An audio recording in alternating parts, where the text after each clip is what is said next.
It's more important to get done than to get perfect. What are you passionate about? What skills do you have? And how can it be monetized? A good business idea is great, but without execution, it is nothing. So many people get this wrong, and this is where they fail. Welcome to Fired Up Life, where we give you the tips, tricks, and tools to find your purpose and unlock real freedom. I'm your host, Ben, and if you're ready to break free from the daily grind and need a good kick in the ass to make it happen, then let's get fired up. Thank you for joining this episode today. This is where we get into the nitty gritty. This is the tactical stuff. If you haven't watched the previous episodes, hit pause now and go back and look at those. The links will be below or around here somewhere, but you have to go through that step first, right? Because it's all about changing mindset, getting a plan in place, and now we're actually going to start to execute that plan as the first steps is getting this business off the ground. So it's essential. If you haven't done that, hit pause now and go back. You would have gone through the Hedgehog Concept, which is the 3 circles, which is what are you passionate about? What skills do you have? And how can it be monetized? That would have got you to the point where we are now, where you go, think I've got a business idea here. I think I can add value. I think I can actually make something out of this. That's where you should be right now.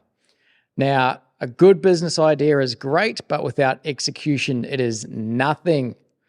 And business ideas, in my opinion, go to the planning room to die. So do not overthink what we're about to take you through, because you will get, what's the terminology? Analysis paralysis. You'll look so far into it, then you'll look at your competitors, then you'll say you're not ready, then you won't understand it. You'll get into this big mess and you'll just give up. So don't go there. We're going to keep this super simple. It's more important to get done than to get perfect. Perfect is an unachievable mountain peak that you should never, ever get to anyway. There are businesses out there, the big ones included, the Microsofts, whoever, still go down and sit in meetings every day with big people in the business and go, how do we make this better? How do we improve it? Where do we need to pivot? How do we need to tact? And I bet you companies like Blockbuster and Kodak wish they sat down and had that meeting before they got fucking smoked by other people who thought to improve what we were offering our customers. So, the one-page business plan.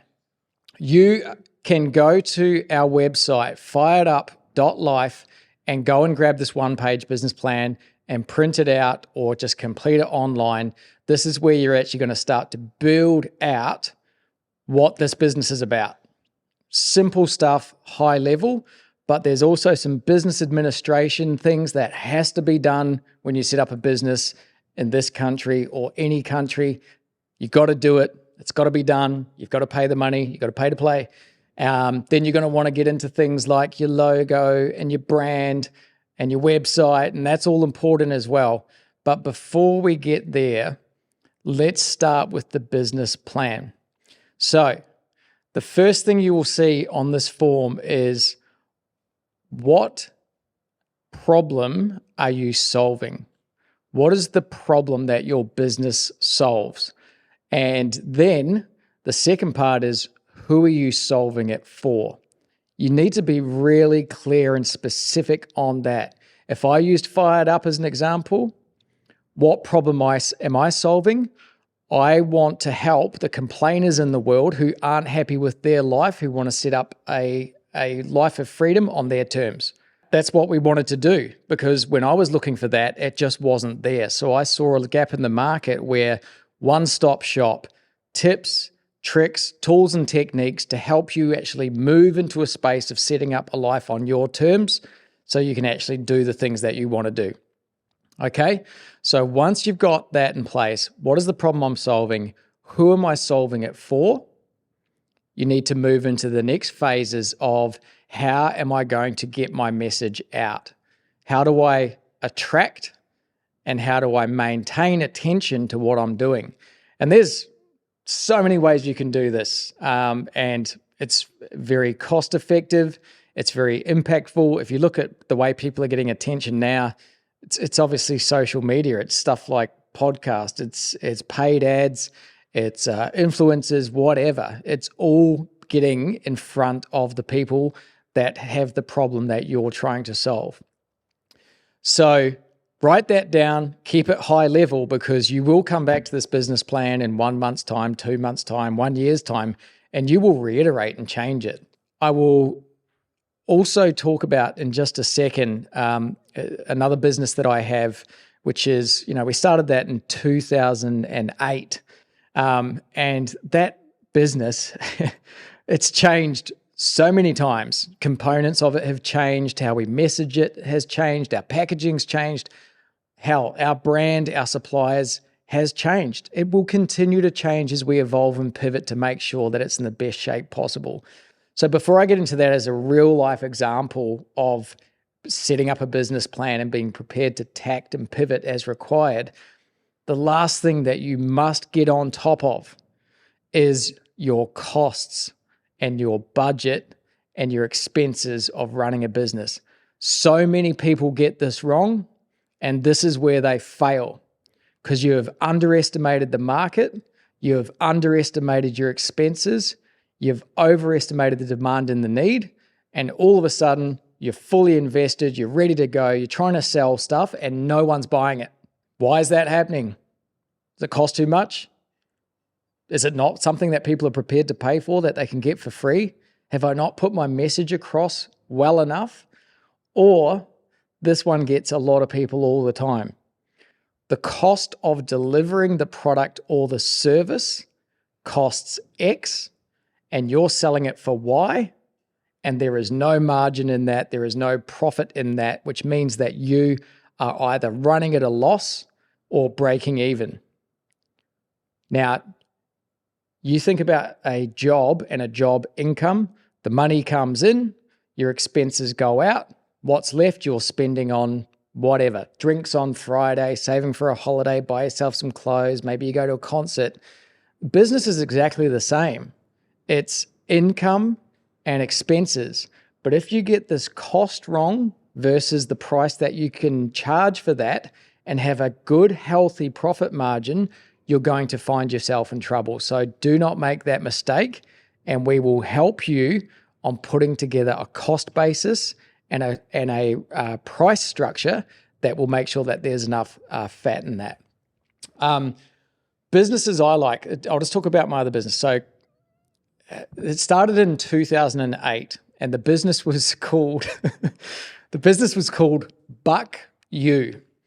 And it was a belt buckle business. So what we did is we bought novelty belt buckles and we set up a retail site or an e-commerce site, and people could come in there and buy belt buckles. They, every type of thing you could imagine, from funny stuff to sayings to different kind of fashion buckles and whatever. So we built the site. We bought the products, we got the packaging, we got the stickers. What we hadn't done well was work out all of the costs involved to get that buckle in a box to someone's house. What did that cost? And we learned this along the way, right? But what happened is after we launched the site, no one bought anything. Surprise, surprise. People don't just come and find you and look for you and seek you out. You have to get in front of their face. So we did that through a whole range of things. I think we sponsored a motocross event, and that's where the first kind of order came from. But once that order came in, I think it was $49 for the buckle, including shipping and handling. The $49, once the buckle actually got to their place and we took out the cost of the buckle, the cost of the website, the cost of the packaging, the cost of the tissue paper, the sticker, and everything else, we were making $9. So I've got to sell 100 buckles to make 900. I've got to sell 200 buckles to make 1,800. And that just wasn't going to work. So I sat back and had to think, okay, is this business actually something people want? By selling one buckle in 3 months, I was starting to believe that that might not be the case. And secondly, I had my costing all wrong. So that is where I think you really need to understand the financial structure of the business that you're trying to create. Now, it doesn't have to be perfect, and it's not going to be, because it's going to change as you build the thing anyway. But you need to understand that if I sell my first product tomorrow, if I do my first service tomorrow, if you're going into a service-based business, what is the cost of doing that?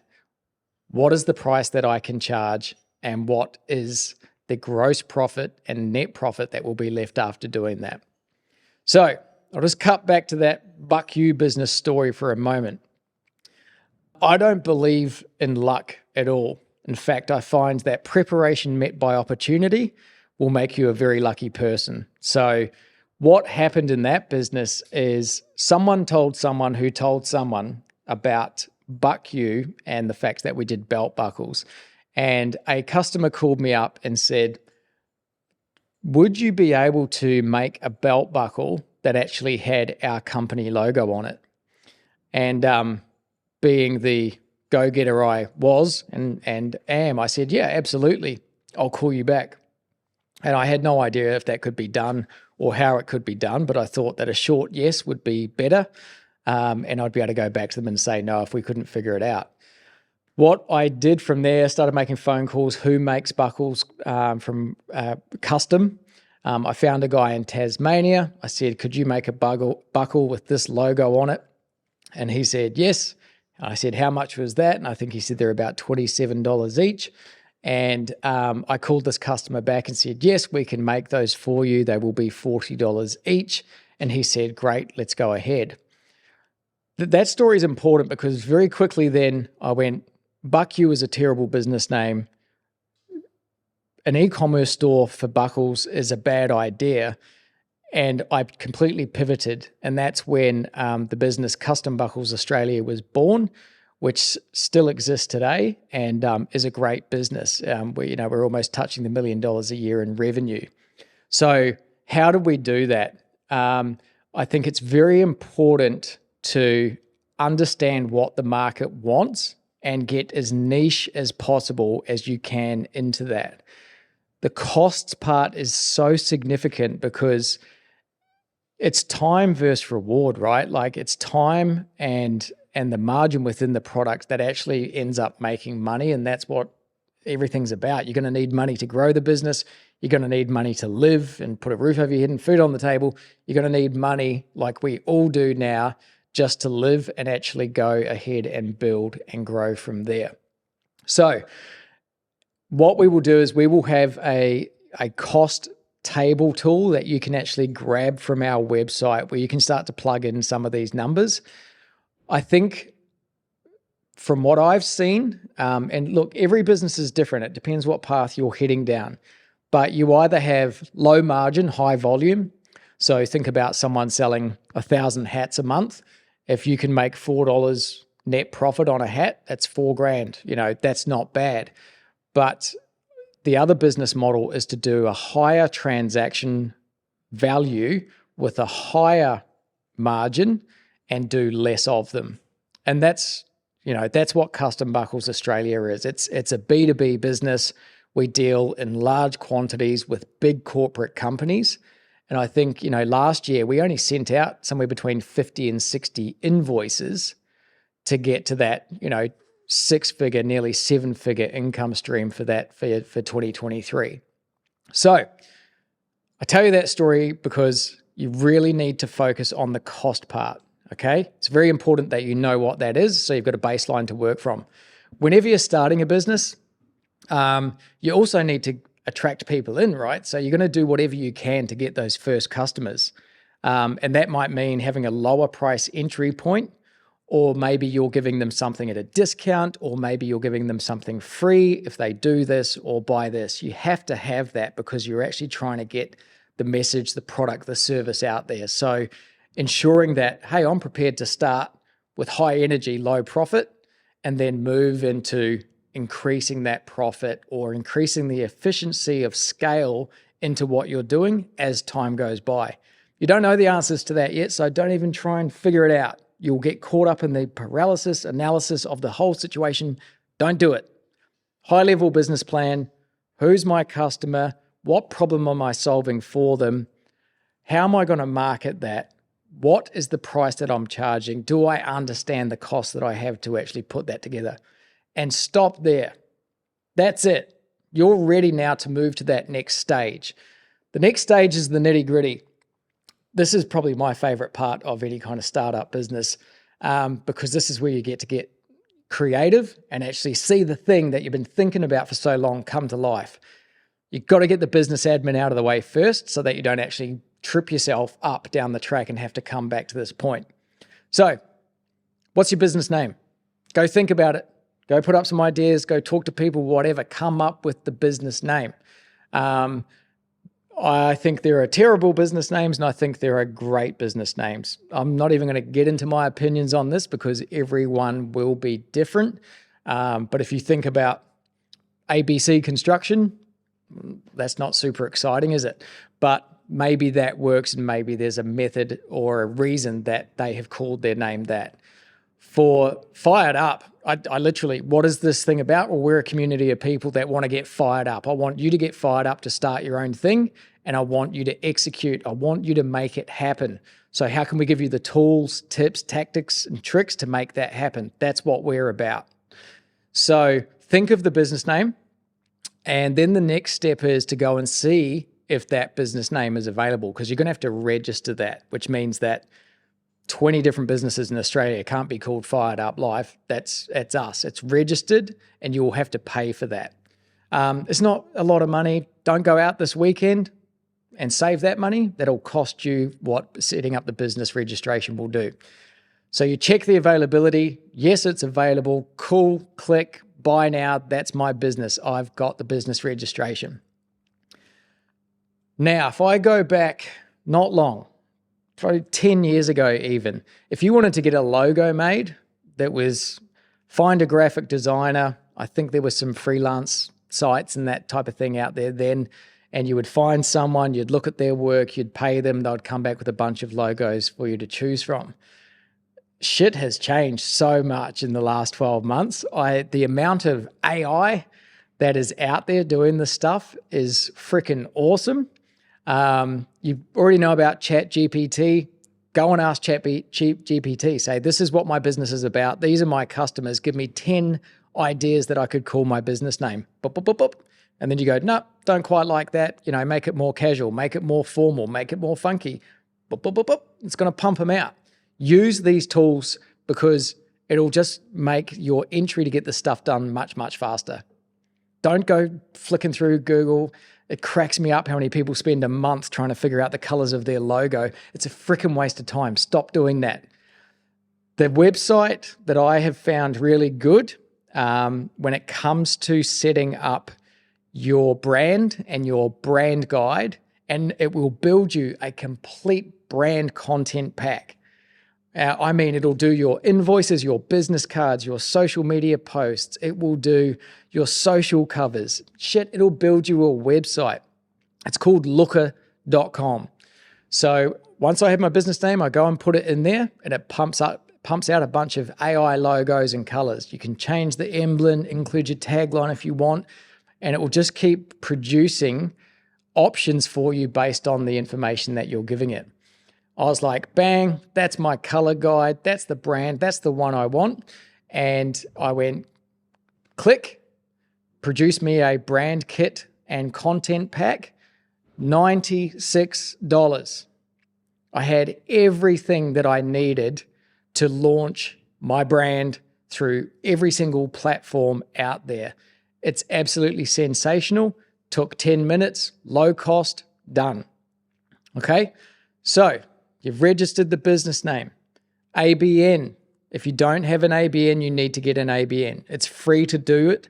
Don't get caught by the ads in Google that say, we can do your ABN for $99. That's all bullshit. Someone's just charging you $99 to do the free thing for you. It doesn't cost you anything. You need an ABN number to set up as a sole trader so you can actually run a business and put income against that and have your ABN on the invoice when you're charging for your services. Once you get to a GST threshold, that's down the track. We'll talk about that later. So the business is registered. You've got your brand pack. Now start building out the social presence. You know how to use Facebook. You know how to use Instagram. Just go and get it done. And if you don't want to do it or don't think you can execute that well, go to Fiverr.com or Upwork.com, Find someone who can actually build this for you at a budget which meets with you. We're talking like anywhere between $15 and $25 to get this done from someone overseas. Get your Facebook page done up, get your Instagram stuff done up, and start just pushing out content. It's as simple as, hey, friends and family, I've launched my business, would love you to get behind it and support it. Here's the Facebook page. I'm keen for ideas on what you think, A, B, C. I'm wanting to do this next week. Would you be interested? There's polls that you can do, so you can survey your audience or the people that you want feedback from. Just start moving. Just start moving. And if we come back to episode 1 and 2 or the previous stuff that I was talking about, that daily task and activity, put it into the blocks. In the morning, exercise. In the afternoon, I'm doing market research. In the evening, 40 minutes of asking and engaging with my audience about what they want and how they want it. Okay? And the thing is from there is you will start to get interest. One of my favorite sayings, which was from a previous boss, I think, he said, activity breeds activity. And it's so true. The more you do stuff, the more people you speak to, the more stuff you post out, the more you work and work and work, all of a sudden, surprise, surprise, the phone starts ringing. Email inquiries start coming in. Someone's just filled out the form on the website. It will start to happen. But you need to obviously get it to that point to get the thing moving. If we go back to my story about Custom Buckles Australia, the business was not that the day it started. It changed, and it continues to change and evolve based on what we know, what we're learning along the way, what our customers are asking for, and that's how it is always going to be. So you've got to this point now and you're ready to tell the world about what you do, and you're starting now to integrate that through your social channels. You're starting to talk to the right people. Maybe you're going to networking events. You need to get this out there. Get it out as much as you can. Talk to everybody about it. Ask people to do you favors. Can you share this with this person? Can you recommend someone that I should speak to? What do you like about what I'm doing? What do you think I could improve? Start asking a lot of questions about what you can do to improve. You need to get to a point where you've got that minimum viable product. It might be, like I said, the belt buckle. Okay, I've got the belt buckle. Now what do I need to sell it? Okay, now I sold it. Now I can assess and have a look at that whole transaction situation and go, did that work? No, it didn't work. Okay, cool. Start to figure out why not and break that down. Once you're at the minimal viable product, I saw this the other day and I absolutely love it. Go find one person with the problem that you're trying to solve and work with them to solve it. So maybe you want to be a coach, maybe you want to be a plumber, maybe you're trying to help people with, the tattoo. Let's go back to the tattoo story. I found someone who wants to get a tattoo. Their problem is they don't know what design that they want and how they want to integrate it. You go and you latch onto that person and you stay with them until that you have solved that. I've designed it for you. Yes, I love it. It's going to cost this for you to get the tattoo. Does that work for you? Yes, it does. Great. Now you've taken off those boxes. And once you've taken that problem and you found that one person and you've solved that problem for them, now ask them for a testimonial. Ask them to tell your audience how you solved that problem and why they should work with you. One of the things that I think is evident these days, it's not 5-star Google reviews. Who gives a shit? You can buy those for $100. It doesn't matter. It's irrelevant.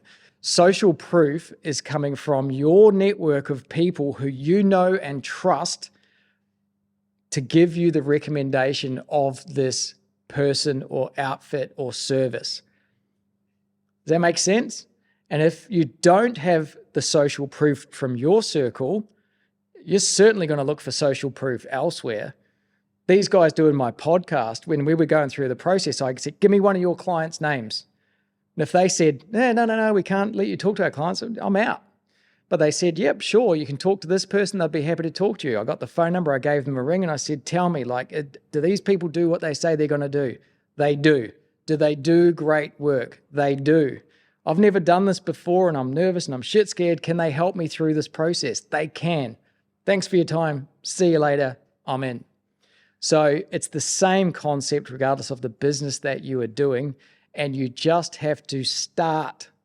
Just start. You do not even know what this business is going to be yet because you haven't figured it out, and you won't know what it's going to be until you start that journey. So please work through this process. If you need to go back and reflect on the previous episodes, do that.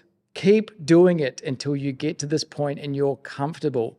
I am at some point, not today, but in future episodes, I am going to put an offer out there that will help 3 people one-on-one work through this together and take their business from idea into the market. I will put that offer out there and I will stand by that person to help them through this process. You must have done everything else leading up to this point.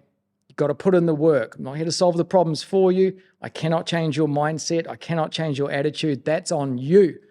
But if I give you the tactics, the tips, the tricks, and the tools, and show you how, then it's up to you to do.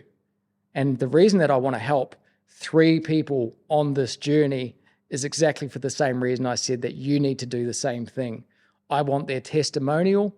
I want their social proof. We want to know that this was an idea 6 months ago and now their business is growing and they've got customers. Join us on that journey and get into the next episode where we're actually going to go from planning to doing to building to making it happen.